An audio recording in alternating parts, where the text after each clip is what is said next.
In 2018, Thailand experienced a supernatural incident that prompted a joint response from 17 countries, including the United States, Britain, China, and Japan. 12 members of a Thai soccer team from Chiang Rai, along with their coach, ventured into Thailand's fourth largest cave system, the Sleeping Beauty Cave, for an exploration, but once they entered, they never came back out.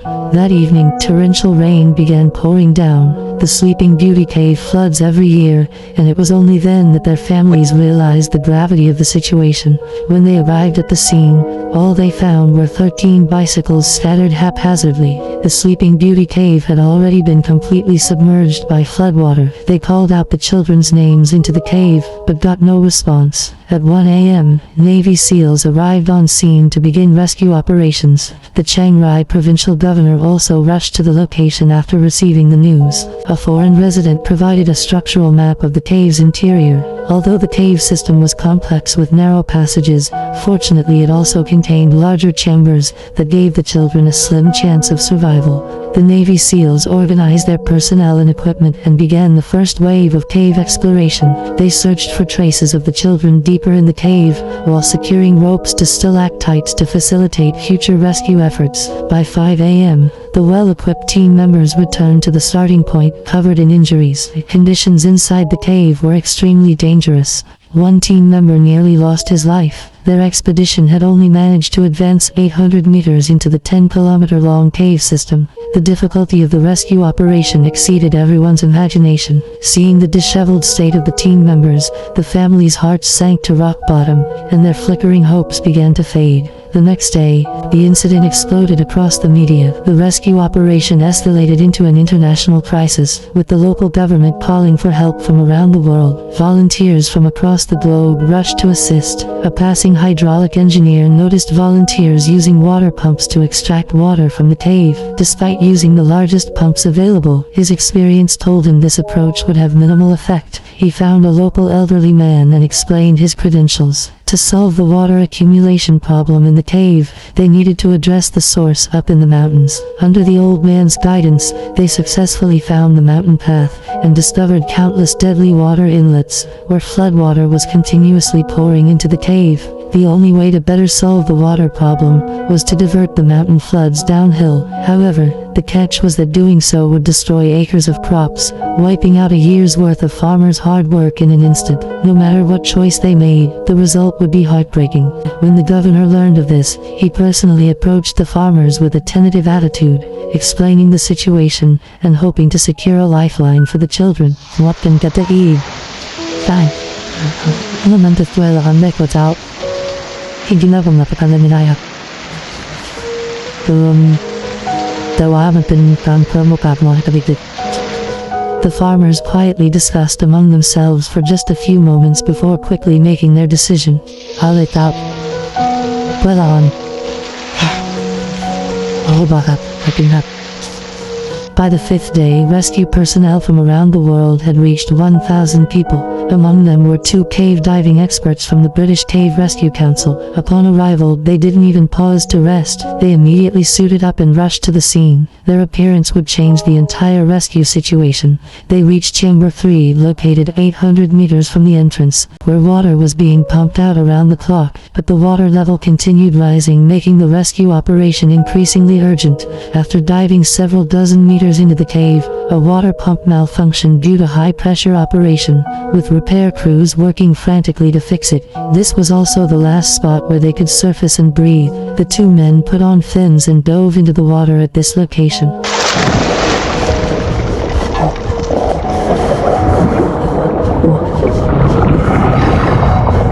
The accumulated water in the cave was extremely murky with almost zero visibility. The underwater dangers far exceeded their imagination. Sharp stalactites were everywhere, threatening to cut them at any moment with serious risk of infection. The terrain was extremely narrow. If they got stuck in a rock crevice, they could pay with their lives. The 2 men struggled forward along the guide rope, each meter forward requiring tremendous physical effort. After nearly 4 hours, they finally reached the T-shaped intersection 1.6 kilometers kilometers from the entrance. This was the first large chamber that could provide shelter from the flood current, but despite calling out for a long time, they found no sign of the children. They had to continue forward to search for the next chamber. However, just as they set off, part of the mountain collapsed due to flooding.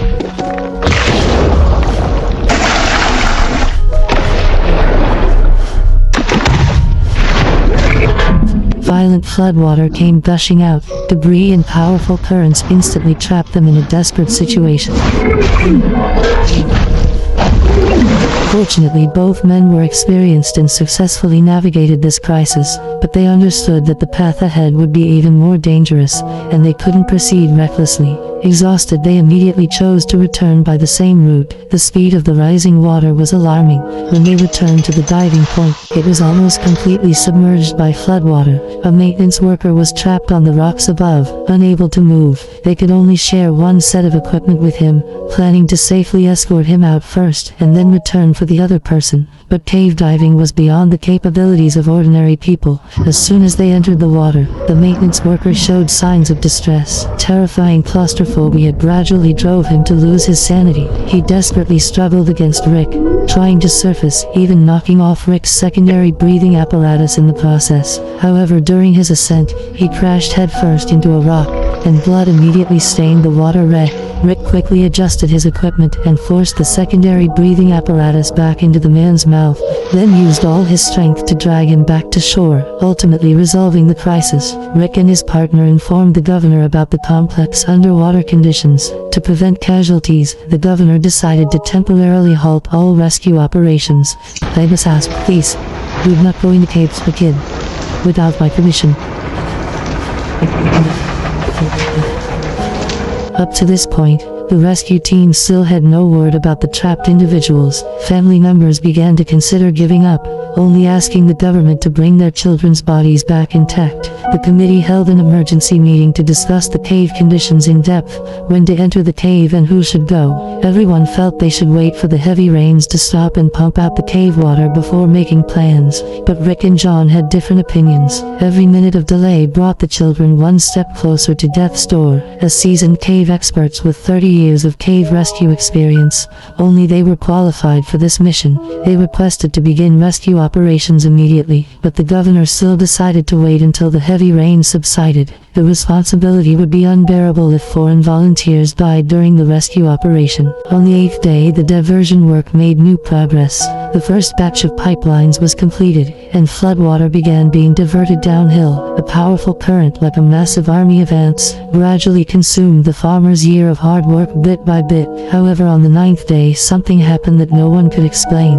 A mystical event. Legend has it that 300 years ago, there was a beautiful princess in the royal palace of Jinggong, who fell in love with a young horsekeeper. Due to their vastly different social status, their love faced strong opposition from the king, so the lovers eloped to Chiang Rai, Thailand, settling in a mountain cave. When the king learned of this, he flew into a rage and sent 13 assassins to pursue them. Unfortunately, the young man was discovered by the assassins while out foraging and died suddenly. Upon learning of her lover's death, the princess was overcome with grief. She then removed her hairpin and took her own life. After death, her blood became rivers, and her body became mountains. The cave where they lived was the mysterious Sleeping Beauty Cave. In this incident, the 13 trapped individuals were believed to be the reincarnation of those 13 assassins. Even more mysteriously, many Thai people had the same strange dream. They dreamed of the princess who had died 300 years ago. The princess made a request. If they could find a high monk named Kruba Bunsham to come see her, she would forgive and release the 13 trapped boys. In the dream, the princess said that Kruba Bunsham was the reincarnation of the young horsekeeper, but people had never heard of anyone named Kruba Bunsham. A restaurant owner decided to try her luck and posted on Facebook searching for Kruba Bunsham. Soon, many Thai people commented that they had had the same dream. As the post went viral, people actually found this monk named Kruba Bunsham, and he had already come to Thailand. Even more remarkably, he had originally been preaching in Myanmar, but just a few days earlier, he too had this dream, and then set out for Thailand. When people found him, he had already reached the Thai border following the dream's guidance, and was about to arrive at the incident site in Chiang Rai. The next day, Kruba Bunsham arrived in Chiang Rai. After performing rituals outside the cave, he entered alone. He didn't emerge from the cave until 2 hours later. No one knew what happened inside. Upon coming out, he told everyone that the divers were getting closer to the boys, that the children were all safe, and that they would be able to see them in a day or two. He then performed a blessing ceremony for the princess outside the cave before driving away. After he left, the torrential rain in Chiang Rai immediately gave way to clear skies. On the 10th day, rescue operations could resume. Rick and John were once again tasked with descending into the cave. After 4 hours, they reached the T-shaped intersection. They used new ropes to connect to the previous endpoint and continued exploring forward. Soon after, they arrived at Pattaya Beach, where the children were most likely to have survived. Unfortunately, they found no trace of the children here either. At this point, the two men gradually realized that these 13 people might have already perished. Right. I'll keep left. See you for bodies. The two split up to search, hoping to quickly find the bodies of the deceased. After more than 2 hours, they reached Chamber 9, located 2.5 kilometers from the entrance. But as soon as they surfaced, a heavy smell filled their nostrils. Suddenly, flashlight beams lit up in the distance, and several thin, gaunt figures slowly moved toward them. However, when they clearly saw these figures, the scene before them left them utterly shocked. All 12 children in their coach were completely unharmed. For men with 30 years of rescue experience, this was simply an unimaginable miracle. Aside from dehydration caused by malnutrition, everyone was remarkably healthy. It turned out that during their ordeal, the coach had continuously taught the children to conserve energy and used meditation to ease their inner fears. They rationed the snacks they had brought into the cave to just 1 bite per day and avoided drinking muddy rainwater, instead seeking out springs and clean mountain water. This was how they had managed to survive until now. John suppressed his excitement and recorded everything with his camera. They had to immediately return to the entrance to bring this uplifting news to the rescue operation team. After 6 hours, they returned to the cave entrance. However, their journey back had given them time to think and gradually calm down. They warned the staff not to announce that the children were alive just yet, but at that moment, excitement had already made them lose their rationality. Oh yeah, baby.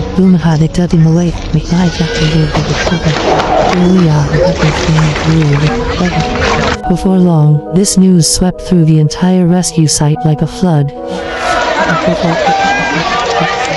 Oh shit. Everybody knows. It didn't take long.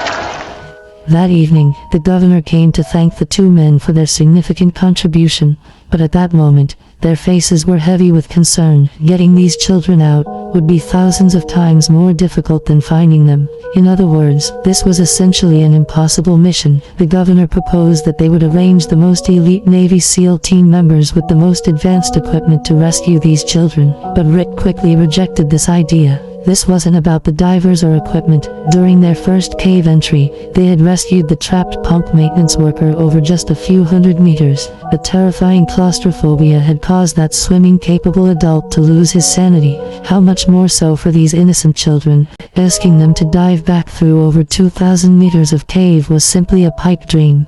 Now that they had found the children through tremendous effort, they could only watch helplessly as their lives slipped away. This was unacceptable to every rescue worker present. The Navy SEALs decided to first deliver supplies to the children. Rick and John invited themselves along, knowing the road beyond the T intersection was extremely dangerous, so they came to brief them on precautions. Most importantly, they had to conserve oxygen usage. Look at that. Three team members set off. After 7.5 hours, they safely delivered supplies to Chamber 9 where the children were located. Measurements showed the oxygen content in the cave was below 20%. The children's lives were in constant danger. Even worse, when they prepared to return, they discovered that John and Rick's warning had been correct. There was barely any oxygen left, only enough for one team member to make the return journey. This undoubtedly made the already oxygen-starved cave even more dire, turning what had been 13 trapped people into 15. On the 12th day, families were frantic with worry. Looking at these expectant eyes, the governor still bit the bullet and made a promise.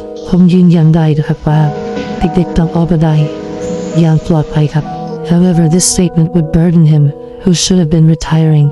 with an enormous responsibility. Faced with the current situation, Rick racked his brain and came up with a crazy plan, but he couldn't bring himself to say it out loud, until John standing beside him read his thoughts. "Oh, what are you thinking? Just a crazy idea. So tell me. With prices better than nothing, we've got nothing. We call Harry. Dr. Harris." Hearing the name Harry, John immediately guessed Rick's idea, and also fell silent. On the 14th day, the British Cave Rescue Council sent 2 more divers to replace John and Rick in delivering large quantities of supplies to Chamber 9. To build confidence among the trapped, they also brought handwritten letters from families. Soon after, the long-awaited Harry finally appeared. At this moment, Harry had no idea he was about to become the key figure in the entire rescue operation. When Rick mentioned that they needed his unique medical skills, Harry was stunned. "I'm the 9th statist." What?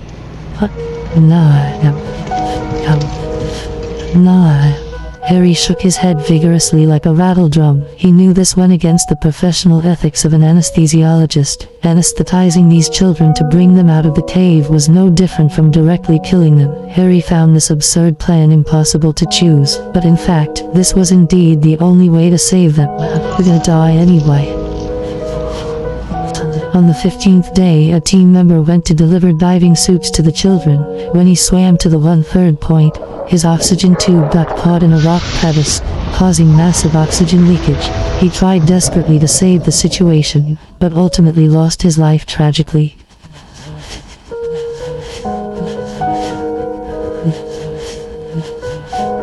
However, this incident put Harry in a difficult position. If the rescue didn't end quickly, not only would the children lose their lives, but more innocent lives might be sacrificed again. But if they used the anesthesia plan for the rescue, the children would have to endure over 5 hours of sedation. This meant they would need continuous anesthetic injections during the journey. Setting aside the risks of anesthesia, even if the oxygen masks could fit perfectly, saliva secreted in their mouths could cause them to suffocate at any moment. Injection infections, diver overload. Every single risk could turn the rescue operation into a tragic moth-to-flame scenario.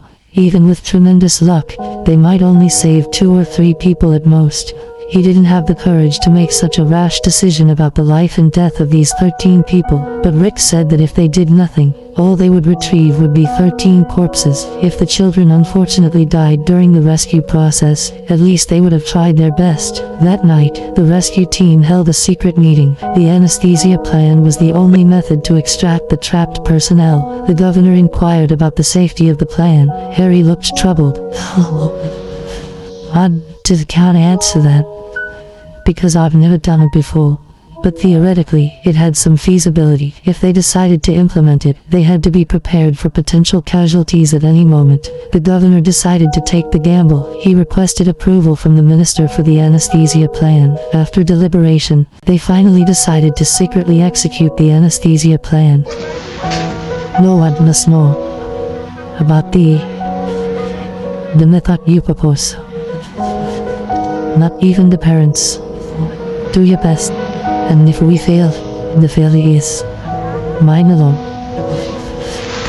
On the 16th day, the rescue operation began. He took out a handful of syringes and distributed them to every diver present. Each person repeatedly inserted and withdrew needles from mineral water bottles. The purpose was to master the injection force and prevent needle malfunctions. Harry carefully explained the key points of anesthetic injection to each diver. Starting tonight, they would extract the 13 children trapped in the cave in 3 batches. Accompanied by the devout prayers of the people, divers successively entered the water. At Chamber 5, located in the middle section, they conducted a final review of operational details. Why stop here? When the first ball goes through the wrong dive, I swim to in the pool. This is not working abilities allowed for green or out. But if it is working, we'll get on with it. The packages. We'll just look in the realize. Why? Under the children's expectant gaze, they gradually reached Chamber 9. Hearing that they had come to take them out, every child began cheering with joy. But unexpectedly, before the rescue operation even began, an emergency situation occurred. The coach selected 4 lighter children and let a small-statured boy go first, but the oxygen mask couldn't properly fit his face, so they had no choice but to replace him. Another boy put on the diving suit and swallowed a pill. Next, he was tied up completely, with zip ties binding his hands and feet. Not understanding why, the boy nervously came to Harry's side. Harry gently comforted the boy's emotions, then inserted the needle into his thigh. The anesthetic quickly took effect, and the boy's consciousness gradually became fuzzy. Once he was completely unconscious, they securely fastened the oxygen mask to his face. After confirming his breathing rate remained normal, they completely secured his hands and feet. Then, following the guide rope, they dove into the water. The first underwater human transport over 2 kilometers had begun. Due to extreme nervousness, Harry forgot to wait for a signal from Rick at the observation area, and had already injected anesthesia into the second child. Chicken to shoulder. But once anesthesia begins, it can't be stopped. Everything had to continue. Fortunately, soon after, Rick emerged from the water with good news that the first child was safe and sound.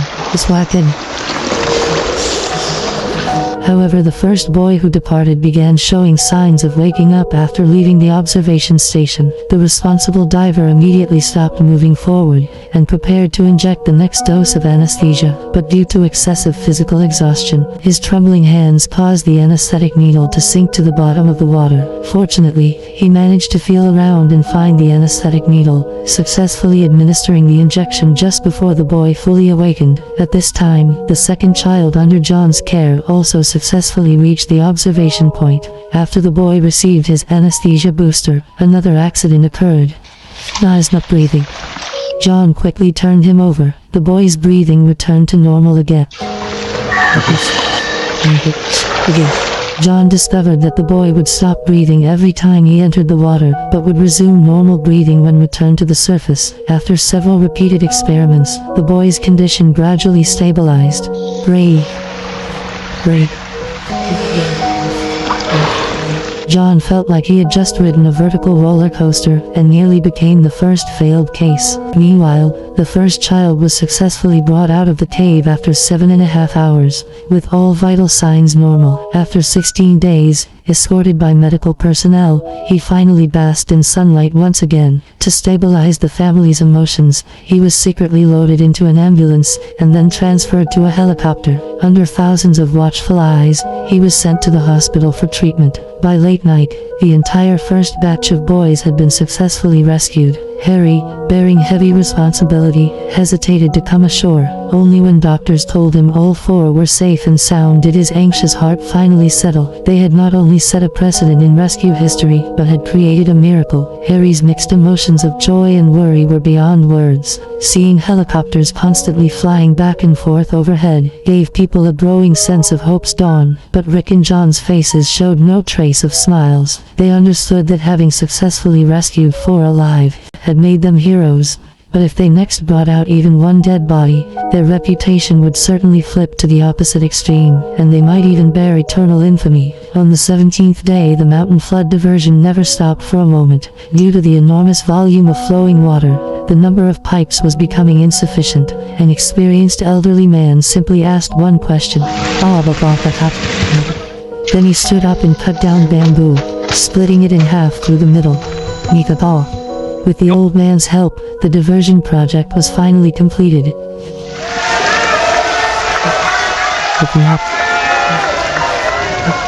But at this moment the sky rumbled ominously, and dark clouds rolled in. The real rainy season was about to begin.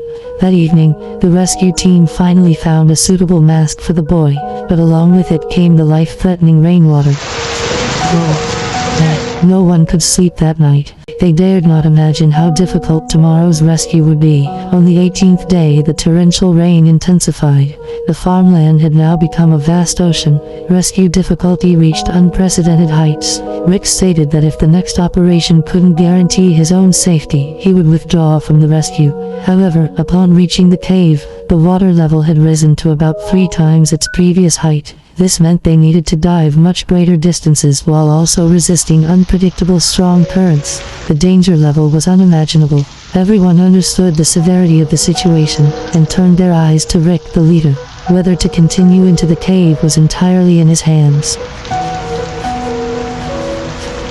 Okay. We can make it. We better move fast, Lieutenants. This was the last and most dangerous rescue operation. They had to rescue all trapped personnel in one go tonight. After reaching Chamber 9, they discovered through repeated attempts that the boy's mask still couldn't fit properly. But now there was no time to search for a new mask. The diver had no choice but to personally modify it. The boy was replaced once again, and the other 3 boys set off in succession. Underwater conditions became increasingly complex, with strong and chaotic currents, and even lower visibility. A young diver named Chris accidentally dropped his guide rope while helping a boy change direction.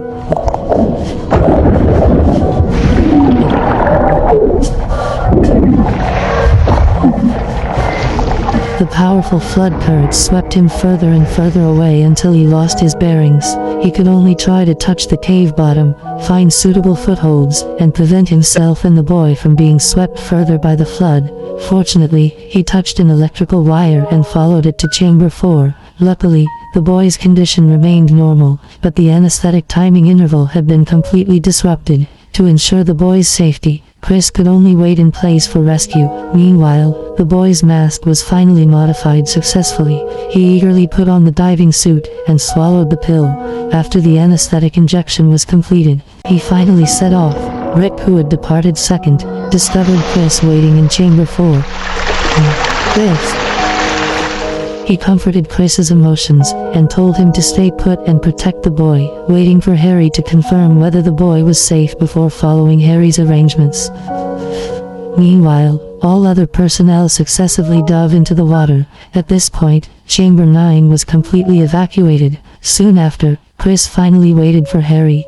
Although his emotions were nearly at the breaking point, he still remained guarding the boy's side. Upon examination, the boy's body was fine, but the perceptive Harry could see Chris's fear and guilt. You want me to... let me take over from him? Huh? No. I should do it. It's for you, Ben. Well, I mean, Rick said, he said just do what you said, so... I reckon you've done the hardest part. Well, I did the last bit. That way I decided I was the rescuer too. I mean, Rick just said to do what's best for the boys, so I really think that's what's best. And then, yeah, okay. Harry used the art of language to dissolve Chris's inner guilt and made the optimal plan. Although the remaining journey was arduous, fortunately everyone made it back safely in the end.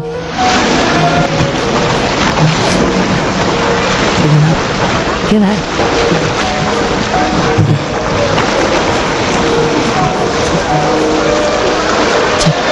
The Sleeping Beauty Cave rescue operation was a complete success. All 13 trapped individuals were miraculously saved. In this moment, the joy of saving their compatriots' lives and conquering nature made the rescue personnel raise their arms in celebration, crying tears of joy.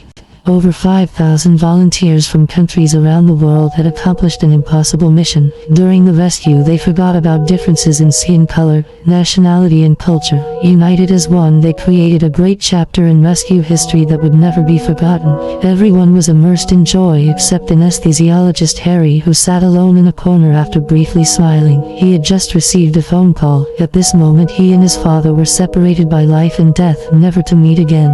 On the 19th day, rescue facilities were dismantled one by one. Each volunteer returned to their countries and families, removing their hero's halo to become anonymous ordinary people once again. All the children received timely treatment, and their vital indicators returned to normal. After a brief period of recovery, they could reunite with their families and return to normal life. During the operation, 2 Navy SEAL members paid the ultimate price. One was Seman Gunan, who drowned as depicted in the film. The other contracted a blood infection during the rescue process illness and died shortly after from his illness. The day after the operation ended, Sleeping Beauty Cave was completely submerged by floodwater for 8 months. The farmers who suffered losses received reasonable compensation from the government. The stateless coach and 3 boys received Thai citizenship granted by the government. The rescue personnel came from 17 countries worldwide with over 5,000 participants. The success of the rescue may not have been a miracle, but rather humanity's great instinct that has allowed us to survive throughout the river of history.